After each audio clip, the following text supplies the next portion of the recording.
দীপজ্যোতি অ্যাকোরিয়ামে আপনাকে স্বাগত। আপনি দেখছেন colour widow tetra or GloFish hatch suitable instrument language Bengali. রঙিন উইডো টেট্রা মাছের ডিম বা গ্লো টেট্রা মাছের ডিম ফোটানোর জন্য কোন কোন সরঞ্জামের প্রয়োজন হয়? কালার উইডো টেট্রা বা রঙিন উইডো মাছের ডিম ফাটানোর জন্য যেটা প্রথমেই দরকার সেটা হলো একটা ফ্রাই ট্যাঙ্ক বা ভাজি ট্যাঙ্ক। এই যে ক্যারেটটা দেখছেন এটা ফ্রাই ট্যাঙ্ক বা ভাজি ট্যাঙ্ক হিসাবে ব্যবহার করা যায়।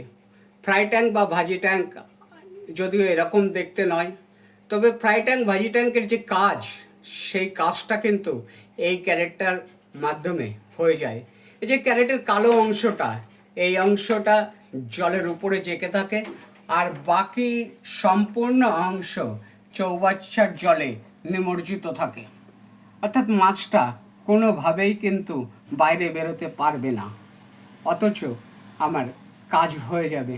আর এটা দিয়ে আরও একটা কাজ করা যায়, মাছের সাইজও আলাদা করা যায়। আর এই যে থার্মোস্টার, তাপমাত্রা ঠিক রাখবার জন্য থার্মোস্টারের প্রয়োজন হয়। লাগে জ্যান্ত গাছ, অর্থাৎ শ্যাওলা জাতীয় গাছ। বড় বড় ফিশারিতে জাভা মস বা হাইড্রা জাতীয় জলজ উদ্ভিদ ব্যবহার করা হয়, কিন্তু আমি এই গাছটা খুব সহজেই প্রকৃতির থেকে সংগ্রহ করতে পারি, তাই এই গাছটা ব্যবহার করি। আর চৌবাচ্চার নিচে পাতাবার জন্য মোটা পলিথিনের শিট বা রাবারের শিট প্রয়োজন হয়। লাগে একটি air pump, pipe, air stone, বাতাস কম বেশি করবার জন্য চাবি বা রেগুলেটর, মাছ সিজন করে ছাড়বার জন্য নেট, অ্যান্টি আইসিস, জেনারেল এইড, মালাচিক্লিন এফ, এই 3 রকমের ওষুধের প্রয়োজন হয়। জলের পরিমাণ অনুযায়ী ওষুধগুলো ব্যবহার করতে হয়।